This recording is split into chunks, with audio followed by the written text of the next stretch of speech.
புதுச்சேரி அருகே கடலில் மூழ்கிய 90 லட்சம் ரூபாய் மதிப்பிலான விசைப்படகை மீட்கும் முயற்சி தோல்வியில் முடிந்தது.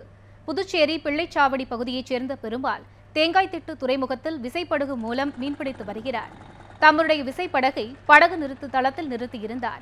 இந்த நிலையில் இன்று காலையில் கடலில் விசைப்படகு மூழ்கியிருப்பதை அறிந்த மீனவர்கள் படகை மீட்கும் பணியில் ஈடுபட்டனர். இருப்பினும் படகு முழுவதுமாக நீரில் மூழ்கியிருந்ததால் அதனை மீனவர்களால் மீட்க முடியவில்லை. பாதிப்பு மோட்டை எடுத்தப்போ தான் என்ன சொல்ல முடியும். ஒன்றா இருக்குது, கீழே தான் இருக்குது. 50 பேர் போய் இதுக்காக 50 குடும்பம் தொழில் பண்ணாங்க, மெனக்கிட்டு போச்சு. போட்டோட மதிப்பு 40 லட்சம் ரூபா.